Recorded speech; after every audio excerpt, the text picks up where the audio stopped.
Be sure to follow my Twitch over at twitch.tv/Daltnix. Thank you. Titans. They have been meta for a very long time in PvP. But for the most part, it's been two main builds that have really been dominating the meta for such a long time. But I thought it would be fun to go over 5 builds that I find are really, really strong, including the 2 builds that are super meta, but then 3 other ones that are very strong as well.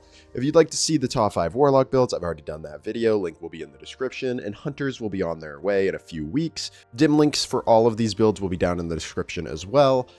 But Titans, let's get into it. Build number 1 is a Void Titan build that is by far one of the strongest subclasses in the game. Though it's gotten nerfed a few times, this class is still very, very strong. This class has the Ward of Dawn super, aka the bubble. This super is very good for endgame PvP, such as trials, because it has a pretty low cooldown and it pretty much gives you a free round win with all the zone capturing. But even for comp and quick play, this is still very strong. It will give you a free damage bonus for you and your team, as well as giving you good cover, and makes it very hard to kill you when you are inside the bubble if they do not have a super or conditional finality. Moving past the very strong super, the first aspect you're going to be running is Bastion. Bastion will give you and your teammates a 40 HP overshield whenever you drop a barricade, which is ridiculously strong. You can refresh it as long as your shield is still up, and whenever you walk away, you will keep your overshield for 15 seconds with the Echo of Persistence, which is our first fragment. The second aspect is more of a user's pick. Offensive Bulwark is very strong, giving you more nades and melee lunge whenever you have an overshield, but my personal pick will be Controlled Demolitionist. Controlled Demolitionist will make it so your abilities will volatile other guardians, as well as defeating volatiles will heal you and your teammates.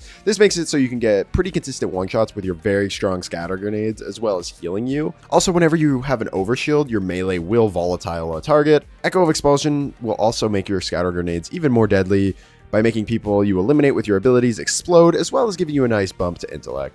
Echo of Leeching is your next fragment. This one will heal you and your teammates whenever you get a melee kill, which is super strong. Then lastly, Echo of Dilation is amazing for the stat bumps to mobility, but the even more important part is that it gives you a nice bump to intellect as well. And it will also enhance your radar and increase your crouch speed, which is always a nice bonus. For exotics, you really have a pick a litter. I feel there are a lot of good ones. Titans have a good amount of neutral game exotics. My favorite one being One-Eyed Mask for this build. It really builds into more overshield and holding things down, kind of the power fantasy of the Void Titan. I really recommend building into resilience, then recovery, then putting all the other stats into intellect for this class. Having your overshield is super important, as well as getting that super really quickly. Build number 2 is a Punchy Boy. You will be starting off with a Striker subclass. This class excels at playing aggressive. If you're looking for a playstyle that's fast and just wants to punch, this is the class for you. For the super, make sure you're running Thunder Crash. Though it's been nerfed in the past, it is still very good.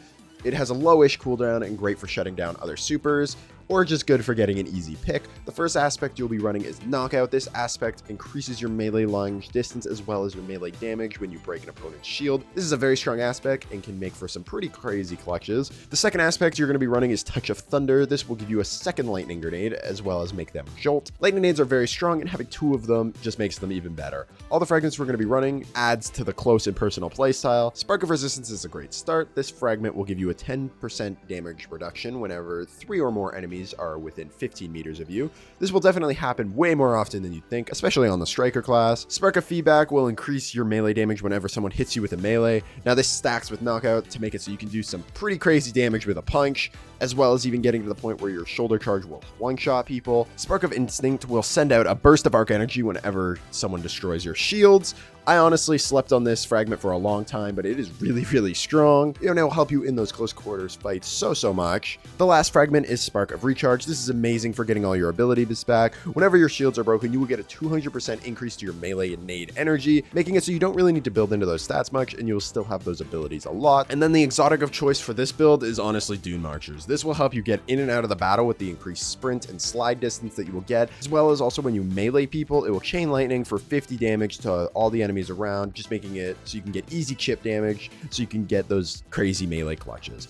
For this build, I'd really recommend going into recovery and resilience, then putting the rest into discipline so you can get more lightning grenades. But overall, this class is just so good, especially if you like to play aggressive. Just before we get to the next build, did you know that 82.4% of the people who have watched my videos in the past 28 days are not subscribed? We are so close to 10K, so if you enjoy this video or any of my other videos, please consider subscribing. Thank you, on to the next build. Perhaps you're wanting something a little more explosive. This is where my next Sunbreaker build fits in. This build is all about solar ignitions. The exotic choice for this build is going to be Armamentarium. This exotic chest will give you an additional grenade charge. The nade we'll be running is the Incendiary Grenade. This nade is amazing at applying Scorch to targets. Whenever you hit somebody with it, you will cause 90 Scorch stacks to someone with Ember of Ashes Fragment. This gets you very close to getting the solar ignition already on somebody because you need to hit 100 stacks to get that ignition. So that's where our exotic weapon comes into play, the Skyburner Zoph. This is a very underrated exotic scout rifle in my honest opinion. Being a 150 RPM, this is a very strong long range option. It has a 0.8 second TTK, but the hipfire is the real thing that makes this build work. When you hipfire with this weapon, it will send out these little tracking slugs that will scorch targets by hitting them. Pairing this with an incendiary grenade will cause that target to instantly ignite, making for some pretty crazy double and triple kills. The first aspect we're going to be running is Sol Invictus. This will make it so whenever we get an ability kill or eliminate a target who has been scorched, they will drop a sunspot. These sunspots will do an okay amount of damage as well as give you some restoration, but the big thing is they'll give you the Sol Invictus buff that will give you an increase to your ability regens, making it so you can get more nades. This all pairs in super nicely with the Skyburner's Oath. Being able to hip fire one shot, you'll be able to scorch them, then make it very easy to clean up and get a sunspot. Roaring Flames is our second aspect. This is a stacking damage buff to all your abilities whenever you get a solar ability final blow or an ignition kill. Your fragments will help out a lot with your uptime and your lethality of your ignitions. The first one, as I said earlier, was Ember of Ashes to make it so you could get more Scorch. Then you will need Ember of Char. This will make it so your solar ignitions kind of spread whenever you get one, making it possible to get a whole bunch of double and triple kills. Ember of Eruption increases your blast rate of your ignitions by 20%. Not really much to say about that, just makes it easier to spread and get multi-kills. And lastly, the Ember of Blistering will give you a 21% of your nade energy back whenever you get a solar ignition kill, just overall fueling the build even more. For this build, you definitely want to prioritize discipline, recovery, then resilience. Discipline being the most important so you can get your nades back as fast as you can. You have a bunch of stuff fueling it, but just having a passive regen for your nades is fantastic as well. This build will take a little bit to get used to, but once you get it down, it is super fun and you can definitely make some plays with it. Next up is our Freezy Boy Titan. This build is all about freezing and holding things down. So we will be running the Stasis Titan subclass, of course. The first aspect is going to be Diamond Lance. This aspect makes it so whenever you shatter or defeat a target with a Stasis ability, it will drop a Diamond Lance. Diamond Lances are very strong if you didn't know. It's pretty much a cold snap that you can aim. The second aspect is going to be Cryoclasm. This will increase your slide distance as well as make it so when you slide into a target or a stasis crystal, you'll shatter them. The Catamus Ridge Lance Cap is a very strong pick in a world with less special ammo. This will make it so your Diamond Lances will create stasis crystals on impact, but the big thing is whenever you are sitting behind a rally barricade and you hit rapid precision blows, it will drop a Diamond Lance at your feet. Now, you only need to get 3 shots with this thing, making it so it's perfect for pulse rifles and auto rifles. It will be on a very low cooldown, seeing as the rally barricade is super low cooldown. It makes for very high uptime on your Diamond Lances. With this exotic, your nade and your melee all being able to create Diamond Lances, it keeps the uptime really, really high. The first fragment we're going to be running is Whisper of Shard. This will make it so whenever you shatter a stasis crystal, it will boost your grenade energy. You'll be having lots of them as long as you're throwing all your Diamond Lances. Whisper of Fissures is up next. This will increase the size and burst of your shatter, helping you get more multi-kills and just getting some overall chip damage as well. Whisper of Chains will give you 5% damage reduction whenever you are next to a frozen target or stasis crystal to help with your survivability.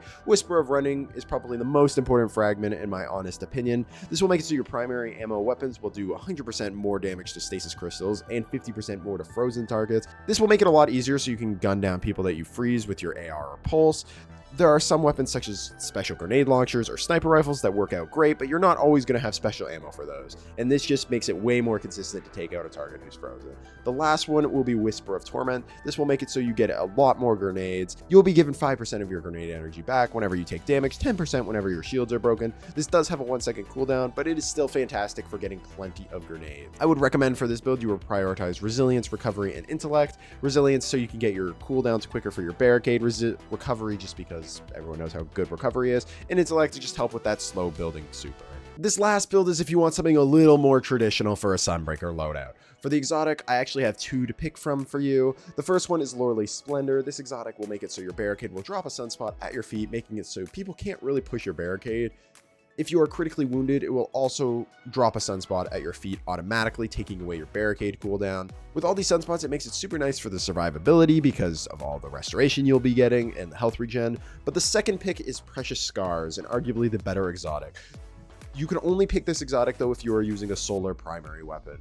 and that is why I said 2 exotics. If you like using things such as Igneous or Amit, this exotic is definitely better. This exotic will give you restoration whenever you get a final blow matching your subclass, in this case Solar. It will also give you and your allies a 100 HP overshield whenever you or your ally is revived, making it a top pick for any res game modes such as Trials. Whatever exotic you end up running, they will both be good at the end of the day. The aspects for this build will be Soul Invictus, as we talked about earlier. This will get you sunspots on any ability final blows. Then we will also be running Consecration. This is a melee ability that will have you jump in the air, send out a wave, then you will scorch a target, then you can slam down on them, sending out another wave. And if you hit them with both, it will cause them to ignite. This ability can be a little wonky with the hit detection sometimes, but when it works, it really works. I would recommend you use Burning Maul for your super for the low cooldown. It also is great for countering some of the meta picks right now, such as Bubble and Well. You'll be using a healing nade for extra healing, as well as helping out in the 1v1s. The first fragment you'll be running is Ember of Solace. This will make it so your restoration and radiant will last 50% longer. Ember of Beaming will help your super tracking up a little bit, as well as give you a nice little bump to intellect. Ember of Torches will be a great third fragment, giving you radiant anytime you hit somebody with a charged melee. Lastly, we'll be using Ember of Searing to get more melee energy from defeating scorched targets. Plus, it will also give you a nice little bump to recovery as well, making it so you can have your shoulder charge up just that much more. This build is amazing for getting the upper hand on enemies, and as well as will be great for countering some of the meta picks that you see every day. Recommending for this build you run Recovery, Resilience, then dumping the rest of your stats into Intellect to help combat those bubbles and wells. And that's it. Those are my top 5 Titan builds. Realistically, at the end of the day, Bubble Titan and Striker Titan are typically the ones that really take over the meta, but I think you can definitely succeed with the other 3 builds as well. And with Peacekeepers, I know somebody will say it down in the comments below, I think Peacekeepers will work for pretty much any one of these builds. That's why I didn't designate a whole build for Peacekeepers. You can run Peacekeepers on any Titan subclass and it will be good. You can mesh any one of these with Peacekeepers if you are an SMG Titan. That's why there isn't a designated build for it. I hope you did enjoy the video and you have a good rest of your day.